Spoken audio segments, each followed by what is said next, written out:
We are live. Hello, everybody. Welcome to another edition of Self-Publishing Insiders. I'm Jim Azevedo. I have the good fortune of leading the marketing team here at Drafted Digital. And today it is my privilege. This is going to be a fun conversation. It's my privilege to welcome Tom or TD Donnelly to the show today. Tom, let me read a little bit of your bio, then we'll kind of hop into the gist of the conversation today because you've done a lot of interesting things. I don't want to miss any of it. So Thomas Dean Donnelly has been a professional screenwriter for over 30 years. In that time, he has written on projects that have grossed over $1 billion worldwide.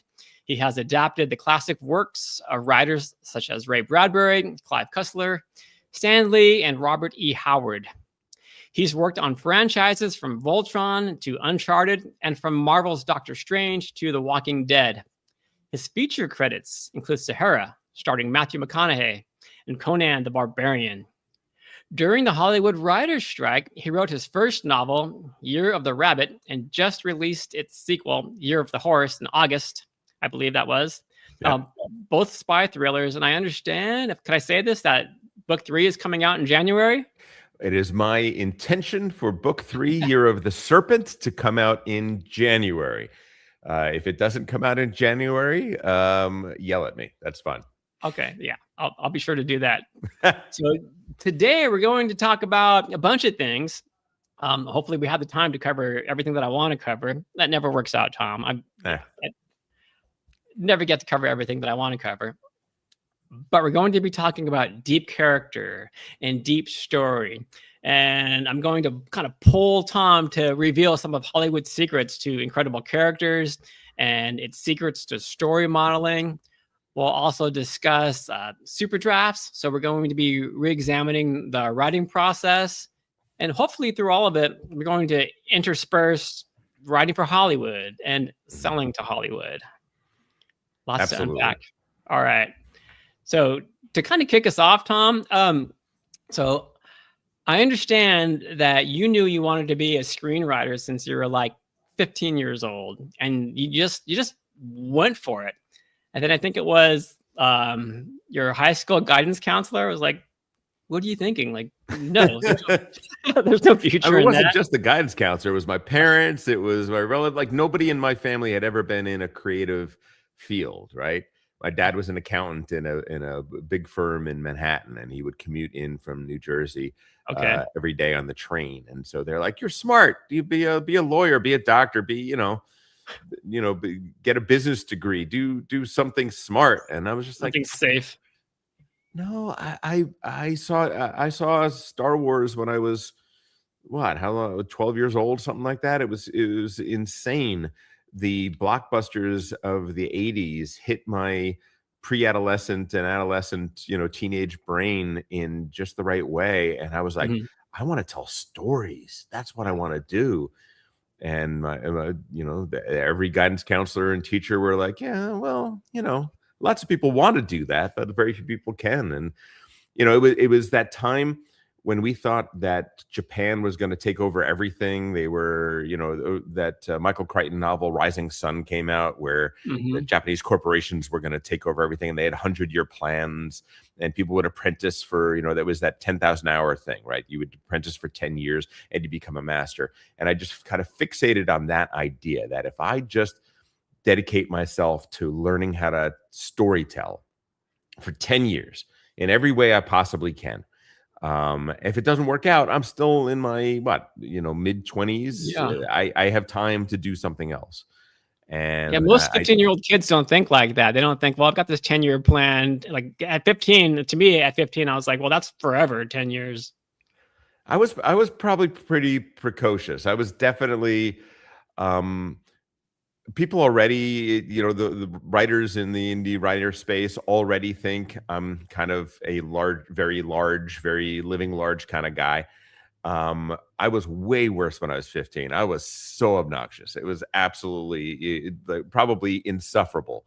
But I was just like, I'm going to try and do something with my life. I want to go out there and I want to really accomplish something. And film in particular, but writing in general was definitely my first love. And I'm very happy I did, because it's never left me. I've never gotten tired of it, not once.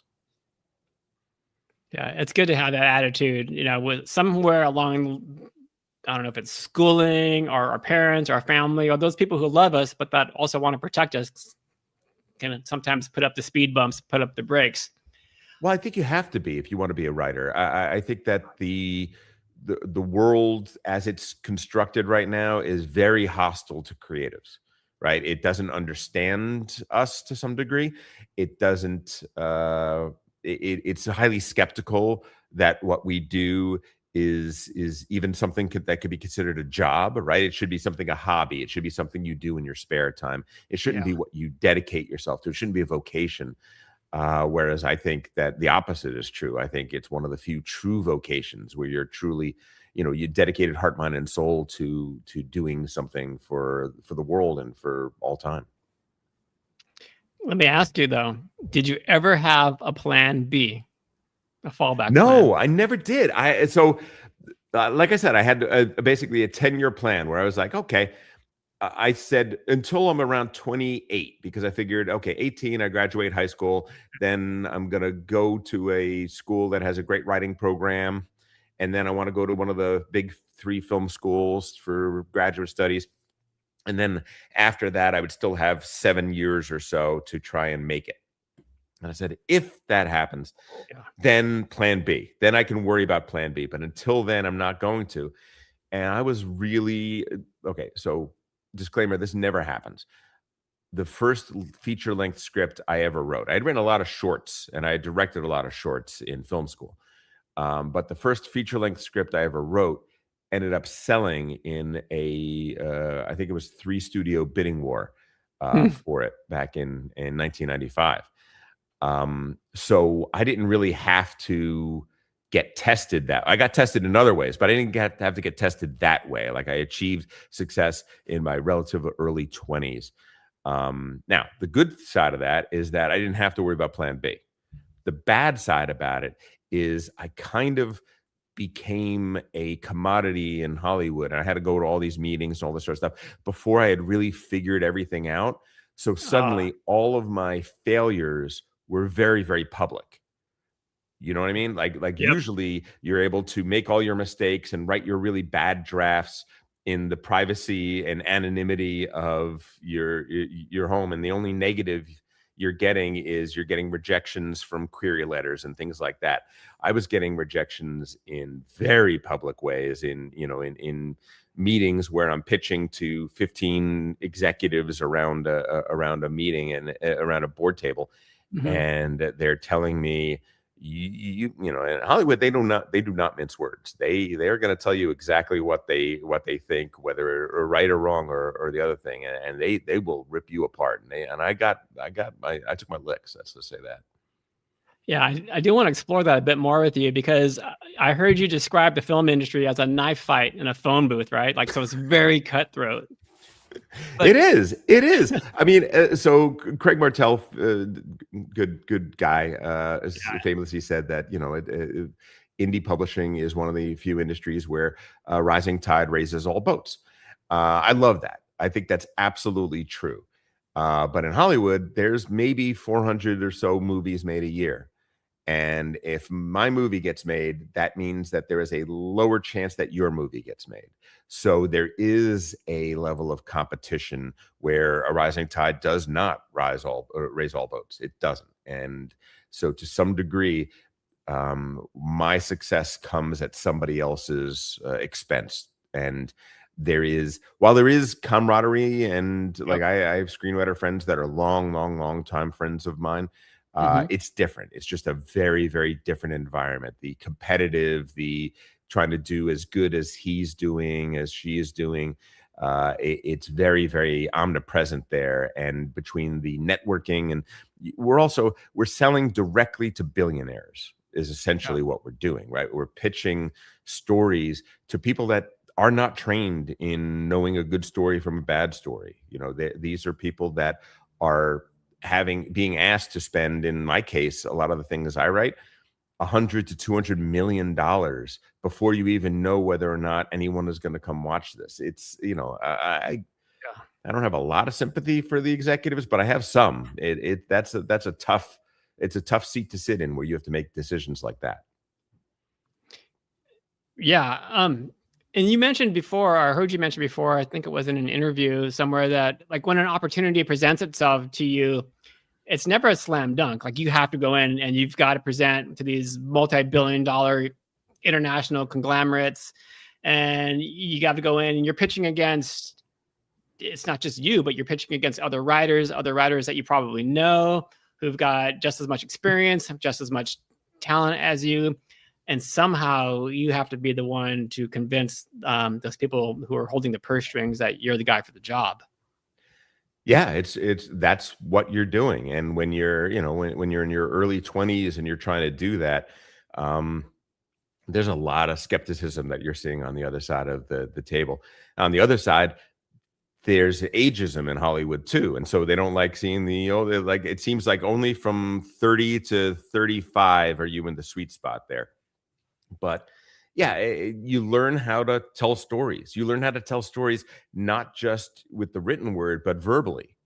And knowing how to do that, knowing how to boil down a very large concept into a 10-minute pitch, into a 10-minute story. Oh man, it is so useful in all forms of writing. I'm finding the novel writing space so much easier because my mind naturally boils things down to those essences. I find it to be amazing training. How many screenplays get produced a year? I mean, I'm sure there's a ton that go into these meetings. Yeah, in Hollywood, somewhere between, depending on the year, 200 movies get made. Then television shows, you got another couple hundred on top of that. But those TV shows, you know, they'll have, nowadays, it used to be 22 episodes. Nowadays, it's more like 8 to 12 episodes in the arc. But that, you know, there are a bunch of people that'll work on those shows.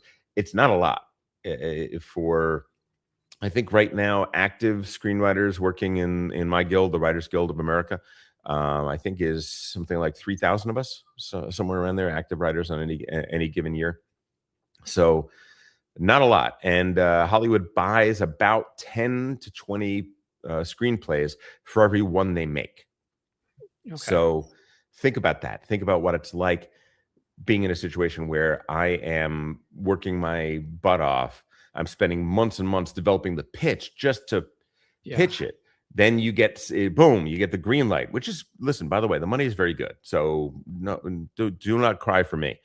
Okay. But then I spend the next 6 months making this script as perfect as it can be, because I know that it is going to go directly to the vice president of this company and to this producer.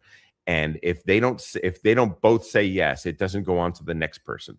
And then it doesn't go on to the next person. And I got to get through a gauntlet of about, nowadays, probably 6 yeses. Back in the day when I was a struggling writer, it was more like 10, 12 yeses to get to that point. So it's got to be perfect. It's got to be bulletproof. And then sometimes that executive that was championing the project just left. He just went over and now he's working at MGM. And guess what? Your project's dead in the water. Nothing's ever going to happen with it. It's you're now one of the 90% that doesn't get made. It's a tough business. Wow. And I'm sure that the ones that do get made, that's just a fraction of the scripts, the screenplays. Yeah, 5 to 10% of the projects they buy are the ones that get made. I think it's somewhere around 1 million scripts are written a year in this country alone. 1 million screenplays are written a year, and about 200-300 movies are made in Hollywood. That's it. Okay. And there's probably about 2 million ebooks getting published a year, which is kind of like a segue. This forms a good segue to deep character and deep story here, is because you can't expect to build a career producing good enough work, can you? No, I mean, I really love reading the story about Craig Martell and Mike Anderle and what they did in the early days, and what Michael said about minimum viable product. I think is a lot of value in the sense of great art is never finished, only abandoned, right? I think was Picasso, was as he said that. I think that's very true. At the same point, our this business is maturing and maturing very fast, and Yeah. the expectation of readers is getting higher and higher. So every single time you put out a book, you got to be thinking, is this the best that I can do right now? Is this a book that I'm going to be able to build an audience off of, and not simply get somebody to buy it once and then put it down and not think about me again? And it, weirdly, like, I don't think about myself as any kind of expert, but I've been doing this professionally with no day job for 30 years now. And I'm starting to realize little by little that, oh, actually, over the years, you pick up some things. You know, you've tried a lot of things. You've made a lot of mistakes. And in Hollywood in particular, I would say with deep character, I did deep character talk 2 or 3 times now, uh, different variations of it.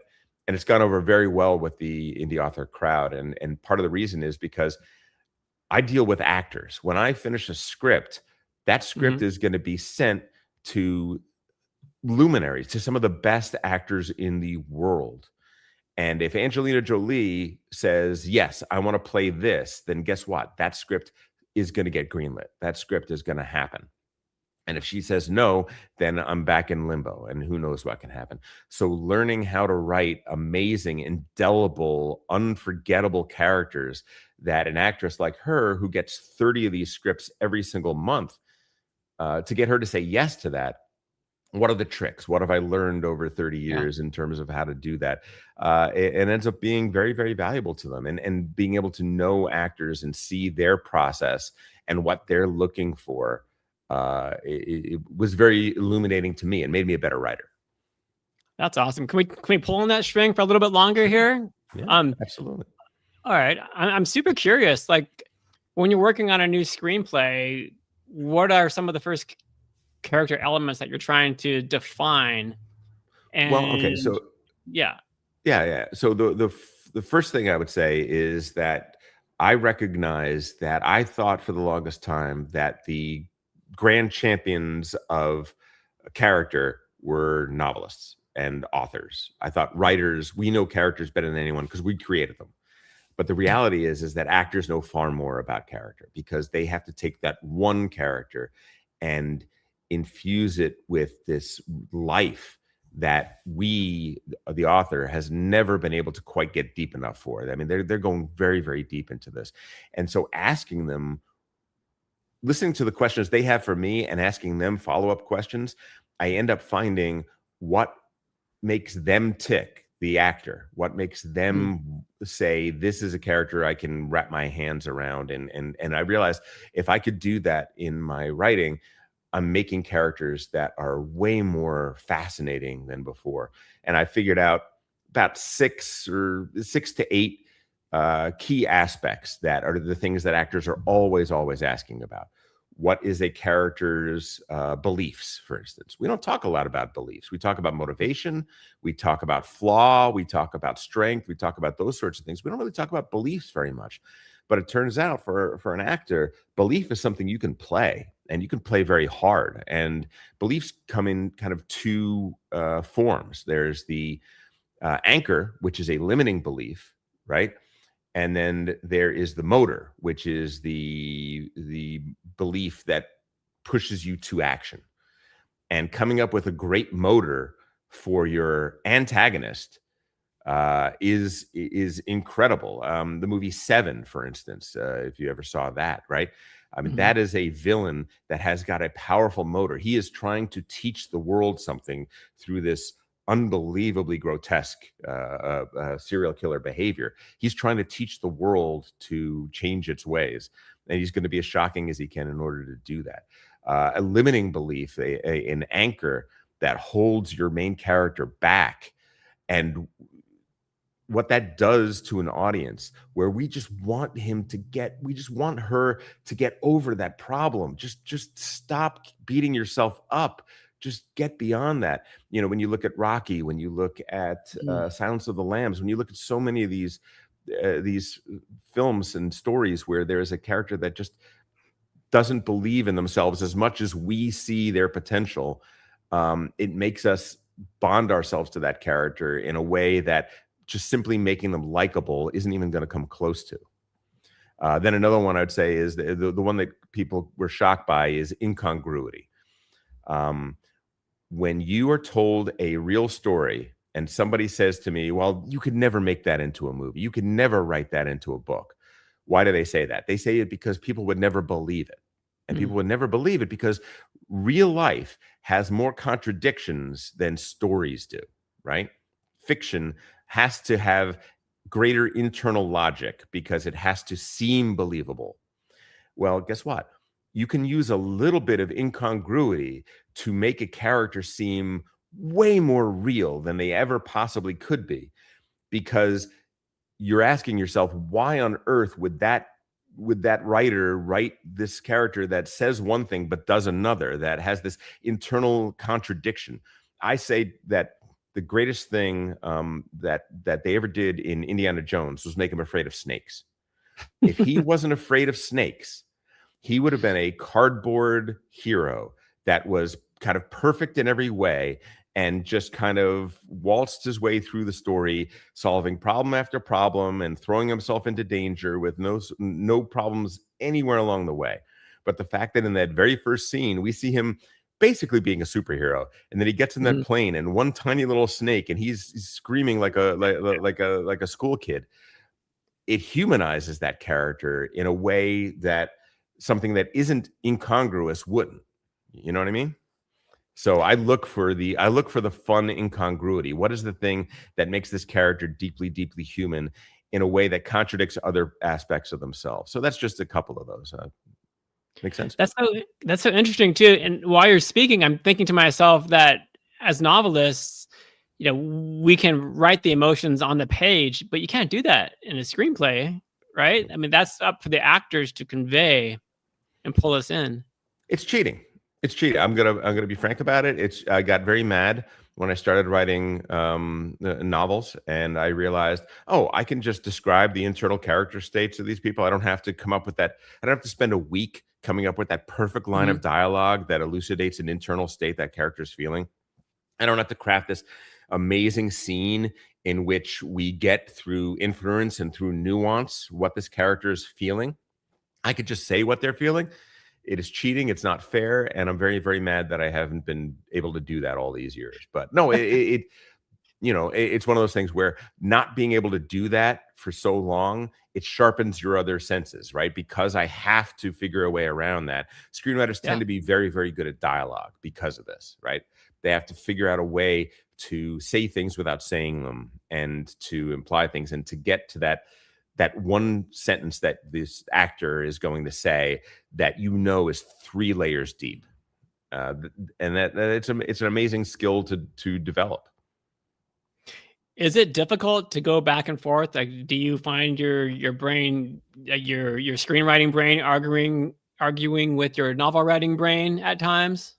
Not really, no. I think that the forms are, first of all, story is story. It just is. So it's not like I'm writing something that's completely different than what I've done before. There are different things that I can do in one form than another. There are things that I have to focus on more. Screenwriting is harder, if only because it's shorter. There's that famous, I can't remember who said it, but he said, I'm so sorry for the length of this letter. If I had more time, it would be shorter. I think that's an essential truth, right? Brevity is a level of difficulty over being able to write however long you were. The novel Sahara by Clive Cussler is 193,000 words. The screenplay for Sahara had to be 23,000 words. That's about the maximum, that's about a 120-page screenplay. So how do you capture the story world and the story feel of 193 words and convey it in 23? Well, every single scene in that screenplay has to be justified. It can never be about one thing. In a novel, I can write an entire chapter about one thing. In a screenplay, it's got to have layer on layer on layer. I'm setting up this. I'm establishing this about this character. I'm moving this arc a little bit forward. I'm adding thematic elements, all of those into each and every scene. It's a real challenge. I still love the challenge. I love novel writing. I'm having a blast doing it, but I love both forms. If you had to ask me to choose, I'd have a really difficult time. Wow. And you're cranking out the books. Like, you've become very prolific, and it seems like a very short amount of time just since the writer's strike. Your third book. I'm hanging around psychopaths. You got they make me feel like they make me feel like I'm the slowest writer in the world. Some of these people, the Steve Higgs of the world, and these folks that are just cranking out books month after month, new books coming out. I can't believe their pace and how they're able to do it. So I think I'm doing pretty quick, but I look at some of my peers and oh no, I'm slow. No, I'd say you're doing just fine. It's funny because I've heard you talk about the indie publishing community as like entering the land of the Smurfs. Yeah, that's what I call them. I'm in the Craig Martell's Indie Author Mastermind group, and in Aruba, I called them all Smurfs to their faces, and now that's that's the way they refer to themselves. It's a compliment. I take that as a compliment. It is. It's like, come on in. Here's my secrets. Hey, la la la la la la. You guys are like, I will say that in the 2 years I've been in this community, I have never been in a community that has been more friendly, more welcoming, more creative and outgoing. I mean, a bunch of introverts who are so outgoing when they're among their own kind. Yeah. It's a wonder to really be with your tribe in that way, and I'm just so grateful the acceptance I found in this community. I want to thank every single person who I've ever talked to at any of these conferences. You guys make me feel like I found a second home, and I love it. Oh, it's a culture, man. Like, everybody in the community is here to help each other. It doesn't matter if you're #1 New York Times bestseller or you're an aspiring author. Like, everybody's just here to help each other. It's fantastic. Yeah. I'm going to start kind of picking out some questions here from the audience, if you don't mind, and then I'll get back to some of my own questions. But I don't want to just take it all on here and not let anybody else ask a question. So bring up the first one from Tom's Cabin Books More. Appreciate this question, Tom. Is this the Tom that's usually asking questions on this podcast? I don't recognize this name, but I might. Okay, that's fine. Okay, I accidentally muted myself. Tom asks, please talk about the various rights and ancillary rights that you negotiate for a script. Is it common practice for the motion picture company to want all rights throughout the galaxy in perpetuity? Yeah. So in screenwriting, everything you do pretty much is a work for hire. So when I pitch them an original idea of my own, they are paying me quite well, but they are paying me to own it. And they are going to be the owners of that idea and the script that I write, and they could do whatever they want with it from that point forward. Because of the Writers Guild, I have certain protections. For instance, when they do a sequel, I have to get the first opportunity to write the sequel. And even if they end up using none of my material and other people write it, I will still be credited in the opening credits as the creator of these characters and this material and so forth. But no, you are signing away pretty much all rights whenever you're doing you're doing a screenplay. That's pretty much the deal. Now, if you're optioning a book, you will, with your entertainment lawyer and usually your agent, you will be negotiating exactly what rights they are buying. And usually the best thing to do is to give them the least rights you're able to. But there's always going to be a negotiation. And oftentimes it comes down to money. They will pay more if they have the rights if the movie turns out well, to turn it into a video game. They will pay more if they can control the future novelizations based on the book that you wrote and things like that. So that'll be a conversation for you to have with your entertainment attorney, agent, and potentially manager. Tom, earlier you mentioned that even after you put in all this work and go through all the revisions and you just spend all this time on it, chances are it's never going to be picked up. Backstage before we went live, we were having some snacks and a couple of drinks, and I asked you, what happens if nothing happens? Like, do you get to take those rights back, or how hard is it for you to get those old projects back? Yeah, Like, there is a process by which you can the rights revert back after a period of time. It's a fairly long period of time. I think 7 years is something on the minimum, and sometimes a lot more than that, depending on it. Now, if it's a work, for instance, like if I like the work I did on a Voltron project that never went anywhere, for instance, I'm never going to be able to do anything with that. That's based on someone else's underlying material. But it is a fact that over the last 30 years, I've written a lot of projects that I've slaved over for months and months and months, and probably on average a year, working on this project, making it as perfect as I can be, only to find out that the actress or actor that was supposed to star in it has attached themselves to a different project, and this project is suddenly going by the wayside. And only 12 people ever read it, right? The agents, the managers, the executives at the studio, the producers, that's the only people that have ever read this thing. So getting those back, I've got a lot of stories now that I'm dying to start turning into books. It's really a little treasure trove that I have, and I protect like Gollum, my precious. I absolutely love it. Well, here in Smurf Village, we're just going to kind of pull you in and keep you out of Hollywood, so we can keep you as a writer. I'm not going anywhere. I love it. I definitely have a foot in both worlds. My day job is still screenwriting, but novels are a big part of my life now, and they always will be. Excellent. Glad to hear that. Let me bring up another question here from Beth. Hi, Beth. Beth asks, have streaming platforms increased the number of shows and movies made in a year? Beth, yes, they did for quite some time. There was a kind of surge from, I would say, around 2015 up until around 2020 in the pandemic. When the pandemic hit, there was kind of an instant contraction in those sorts of things. Like things were not getting made. We were shutting down for a period of time. And when things started back up, there was a kind of reflection period, and people were starting to realize we're making too many things, and there's not enough time and not enough eyeballs out there for everything that we're making. So there's been a contraction. Then there was the writer's strike, the Hollywood writer's strike from a couple of years back. And that has further contracted the business. Where are we right now? I would say that we're kind of at the moment back to pre-streaming levels of production and projects coming out. But it's always going to fluctuate. I think at the end of the day, because streamers have this insatiable thirst for more content, I think there will still end up being more content than there was before streaming. But exactly how much more, that's an open question. Okay.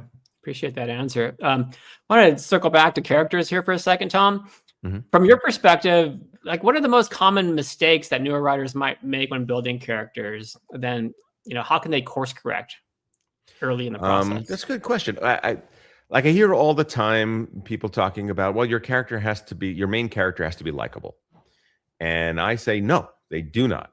On the other hand, why aren't they? But that's kind of a separate question. Mm-hmm. I think that your main character needs to be at least one of three things. They need to be likable, they need to be relatable, or they need to be fascinating. That's the three that I have. And for me, working in Hollywood, I kind of want my character to be all of them. I want them to be all three, right? Yeah. Captain Jack Sparrow, just as an example, right? Is he likable? Kind of. He's kind of likable, but he doesn't lead with likability, right? He's a scoundrel. He makes bad decisions and does bad things from time to time. He's a rogue, but there is an inherent kind of likability about him. Yeah. Is he fascinating? He's absolutely leads with fascinating, because you don't know what he is. He is a trickster archetype. He is going to do something that is every 10 pages or so is going to floor you, because you had no idea he was going to do that next. So for him, fascinating is the most thing. And then is he relatable? I would say relatable is by far the least of his traits. And yet, when you hear his story and how his ship was stolen from him and his crew that he believed in and loved marooned him and betrayed him, all of a sudden, later in the story, you start to be like, oh, God, this maniac is actually a little relatable too. That's the number one thing I would say. It's broaden your realm of what a character should be. And the second thing I would say is character change is something you should look at. The thing that anchors a character in our minds and in our hearts, the thing that makes us identify with and attach to a character, is watching them go through a painful change and powerful change. And if you can do a change arc, especially in the first book in a series, especially in those early days, and see a character that is really, really struggling and then overcome that over the course of that first book and kind of become, they're still the same character, but they're better. They're a little different than they were before. My God, that is some of the secret sauce that really, really makes people fall in love with these characters and want to keep coming back to them over and over and over again. Is that helpful? Very. And I love how you said fascinating and not just interesting. Yes. No, fascinating. What? Interesting. My mom's interesting. I'm not going to write about her. All right, let's shift gears here and talk about deep story. How do you personally think about modeling a story before you write it? Do you kind of map it out? Do you fill it out? Is it built from the characters? Do you have a specific method, or does it depend on the particular project?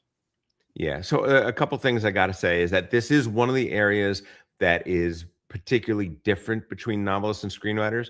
There are very few, next to none, screenwriter pantsers, because you can't be. You have to deliver outlines to the studio. They're paying you a lot of money to write this. They're clearing time in their production schedule for this project to come out in such and such a time. They want to be. You can't just tell them, yeah, I think some interesting things are going to happen. Let me just get writing and see where it goes. They're not going to be very happy with that answer. And is it on a very regimented timeline? Oh yeah, it's there's millions and millions of dollars involved here. Correct, and the payments are, you hand in the first draft of the outline and you get paid blank amount of money. You hand in the second draft of the outline, you get paid blank amount of money. You start commencement on the first draft, you get paid a certain amount of money. So they keep giving you the Scooby snacks to keep you going and keep the process definitely going. Different from the publishing industry, but please go on. Yes. Then the other thing I would say is that structure is far more important in a screenplay than it is in a novel. Novels can have widely ranging structures. They can go completely off the rails and still have a cohesion. Whereas in a movie, because to some degree, the screenplay is the blueprint for another creative product, the movie itself, structure is super important. Showtimes also are important. A 2-hour movie can have 2 more screenings a day than a 3-hour movie. So in a long weekend, when you're hoping to get 50% of your money made that weekend, 2 extra screenings a day is the difference between $80 million and $100 million, $120 million sometimes. So keeping that runtime short enough, keeping that structure so laser focused and tight is a really, really important thing. So screenwriters obsess over structure. And it goes through phases, right? We went through the hero's journey, right? That for a period of time in the 90s, that was everything. We were all doing hero's journey stories. And then suddenly we realized, oh, you know what? There are other story forms besides the hero's journey. Not every story works well in that structure. We should do other structures. Nowadays, I hear from authors, mostly I hear Save the Cat. Like, you guys have fallen in love with Save the Cat. In Hollywood, we're a little more skeptical on Save the Cat. Save the Cat, to us, is a little reductive and a little prescriptive, and that's not a great combination. Like, it says, on this page, you must do this, which we don't like. And it's a little reductive in terms of the kind of stories that can come out of the Save the Cat model. are a little more limited than you might think on first glance. That said, I like Blake very much. I think that what he had to say about genre in specific is amazing. I think his redefinition of genre is incredible. But over the years, I've tried tons and tons of different structures. And so what I teach is okay, here's hero's journey. Here's how it works. Here's Save the Cat. Here's how it works. But what about the heroine's journey? What about Dan Harmon's story circle? What about Truby's 22 steps? What about the Fichtean curve? The thought line model, the Freytag's pyramid, the 8-sequence structure, on and on and on. And I kind of go through in a class that I teach from time to time, all these different structures, how they work, and try to get you to where I kind of am now, which is I'm kind of post-structure. Like I've written in so many different structures now that I don't think about it anymore. I just kind of can intuit this story needs to happen this way. And I can look back at it, and in retrospect, I can see, oh, I've kind of combined the heroine's journey with the Dramatica model. And that's kind of the structure that I ended up with. But I'm not thinking about it in the process. And Deep Story is kind of all about that. It's about getting you to know these various different structures, how they relate to each other, how they're different from each other, so that eventually you can come up with your own bespoke structure for every story you write. Love it. Okay. While we have time, I wanted to talk to you about this idea of super drafts. Creating this super draft. Can you talk about that a bit? Like what it is, what we're talking about exactly, and how it helps writers sort of push their stories to their highest potential? Sure. Deep Story and Deep Character are about craft, right? Super Draft is about process. And we don't talk a lot about process. There's not a lot of books. There's Writing Down the Bones. There's Julia Cameron's work. Well, we don't talk a lot about the writing process, which is a little odd, because why do we have hundreds of books on craft and so few on process? Like, do we all have our own bespoke process and they can never be changed? I don't think that's true. Certainly for me, as I told you, my failures were very, very public in my early writing career. So I had to get good fast. I had to figure out ways to write better, to write faster, and to have some level of success before I washed out as a one-hit wonder in this business. And so I started figuring out ways, well, okay, I'm blocked. I am scared to death about writing because I'm clearly been thrown into the deep end and I don't know enough about this business. And I started to realize, as studying what other people had done, reading about famous writers and what they'd gone through, that there are all these commonalities that writers share in their processes. And I just wanted to kind of figure out what those were and how they can apply. And basically what it came down to is the very simple idea. Every human being on the planet has two voices in our head, the creator and the critic. And both are very important in the writing process, right? We think that the creator is important in the writing process and the critic is a nuisance, and we want to get rid of the critic. And that's kind of true, but it also kind of misses the point, right? Brainstorming is a creator-led process, has to be, right? What do we say in a professional setting, in a corporate setting, when we do brainstorming? There are no bad ideas. Just throw anything out. There's no bad ideas, no judgment here. It's one of the only places in a corporate world where you would have a situation in which you would say no judgment, right? It's almost an anathema to everything in the corporate structure. But for that one brief time, they realize if you start that critic voice, it's going to drown out the creator voice, and we realize that. So when I'm coming up with the next story that I'm going to write, I don't start outlining. I start brainstorming. I want the creator to have plenty of time to come up with as many ingredients in my soup, so to speak, as you could possibly get. Then I bring in the critic and I say, okay, critic, now it's your turn. Tell me what's good, what's bad. And the critic's like, nah, I hate that. Oh, that's horrible. Oh, you know what? That might be good, but only if you combine it with this. And you let the critic feel smart and feel listened to and feel heard, and he comes up with your outline. And then you go into the drafting process, and the drafting process, the super draft in my case, needs to be creator-led again.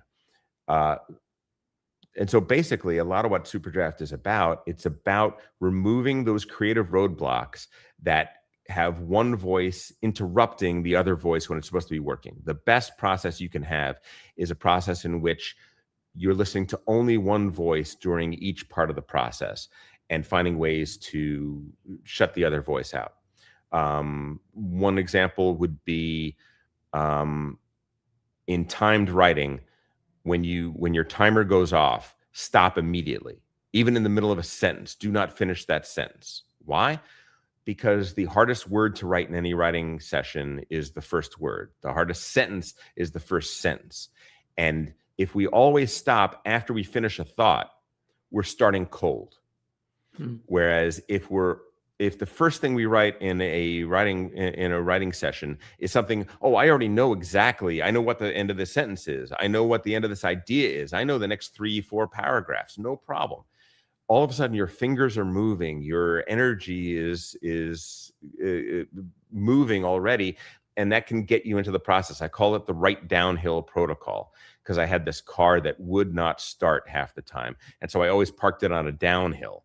So I always try to end my writing sessions on a downhill grade so that the next time I could do that running start and get going. Just as an example of ways to help the creator, help you find the creator voice and keep that critic at bay long enough for you to get going. Yeah, that's great advice. You're not starting the engine when it's cold. You're kind of it's already warm, ready to go. You're warming up those muscles, just like you would if you were a sprinter or any other kind of Olympic athlete. Exactly. A couple more questions, then we gotta kind of land the plane already. I knew this was gonna fly by. Beth has another question. She says, will you be writing novels and then creating a screenplay based on that in the future, given the skills that you've developed in novel writing? Beth, you figured me out. Maybe, yes. I mean, it definitely is a possibility. A little secret: I have not given anybody in Hollywood my books yet. There are plenty of people that are aware that I'm writing books. A bunch of them have read them, but I haven't submitted anything to them yet. The idea being that if I have one book and I give it to the agents, they're going to send it to movie producers. If I have a 4-book series, they're going to send it to movie producers and they're going to send it to TV producers. And TV producers, there are about 3 times as many as there are movie producers.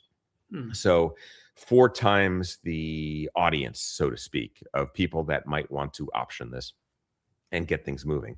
You know, you look at Slow Horses, for instance, which is a spy thriller genre, not dissimilar from Year of the Rabbit and my Malcolm Chaucer series.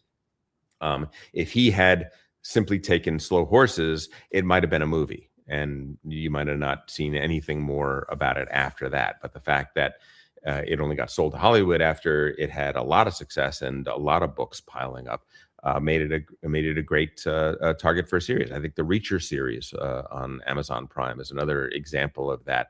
That a lot of books are very, very good. You know, I said 193,000 words with Sahara, and the movie is only 23,000 words. Well, guess what's a lot longer than 23,000 words? A TV series, right? A TV series is kind of approaching the story density of a book, of a decent length novel. So I'm kind of waiting until I have that critical mass, and then I'm going to be knocking down some doors, and then I'll be in a similar situation to you are all in, trying to get Hollywood to take notice of my novels. Maybe I have an advantage or two that you don't. Maybe not. We'll see. Awesome. Yeah. Well, you've got that network. Hopefully they'll come looking for you, Tom. Let me ask you a final question here, kind of like a closing takeaway. If our audience listening here could walk away with one Hollywood-inspired mindset or technique that would instantly elevate their storytelling, what would that be? Oh God, what would that be? Everything in your story needs to come from, relate to, or reflect back on character. I am thrilled by plot. I am touched and ignited by theme, but I fall in love with character. And most people are. So everything that I write, I try to figure out what is it about these characters, about these flawed, struggling people in a difficult situation. What is it about them that is being impacted by this story moment, by this theme, by this plot development, by this plot twist? How does it keep coming back to character? And how many times can I investigate that? How many times can I challenge that? How many times can I put my character into a situation that reveals what makes them fascinating, what makes them relatable, and what makes them likable, or even say lovable? That's where I come from. Working in Hollywood, we think Hollywood is all plot, plot, plot. No, it's not. It really isn't, because we have to get living, breathing actors to play these characters. And these are some of the most talented people I've ever met in my life. And you want to give them the goods. You want to give them the juice to do something amazing with. And that's my advice. That was a perfect answer. What a great place to stop the conversation. Wow. Thanks, Tom. Jim, thank you so much. I just want to tell you, I listen to this podcast every week. You guys are awesome. Still kind of freaks me out when people say that after taking over a couple of years ago. I'm like, really? People are listening to it? But yeah, our little podcast has been growing, and we're so pleased that experts like yourself, Tom, can spare the time to come and join us and deliver your expertise and knowledge and experience and enthusiasm for everything that you're doing here, and helping the community grow. It's my absolute pleasure, and I like I said, I feel so welcomed by this community. I want to give back any way that I can. And you're a fantastic interviewer, Jim. You really are. I just have to. I think that every week, and I think even more so now that you're interviewing me. Oh, well, I sincerely appreciate that. I'm mumbling my words because I'm like, whoa, wow. As long as you don't have Dan Wood on anymore, that guy is a real. That guy, horrible. Let me go through some quick housekeeping items here. For those of you who joined us today, we appreciate you week in and week out. And for those of you who are watching perhaps for the first time, thanks so much for joining us. If you like this episode here with Tom, please do us a favor and share the episode with you, because it helps us attract even more guests like Tom to share their advice and expertise. To learn about upcoming guests and topics that we'll be covering in subsequent weeks, be sure to bookmark D2D Live. That's D2D live.com. And finally, if any of you out there watching today are listening to the podcast, if you're investigating self-publishing, perhaps for the very first time, you can sign up for a free Draft to Digital account simply by going to draft2digital.com. Once again, Tom, thanks a million. If you want to hang out in the green room for a second, I'll meet you back there. I'm just going to play a quick commercial. For everyone else, we'll see you next week, same time and same channel. Thanks again, everybody. And thank you, Tom. Ebooks are great, but there's just something about having your words in print. Something you can hold in your hands, put on a shelf, sign for a reader. That's why we created D2D Print, a print-on-demand service that was built for you. We have free, beautiful templates to give your book a pro look, and we can even convert your ebook cover into a full wraparound cover for print. So many options for you and your books. And you can get started right now at draft2digital.com.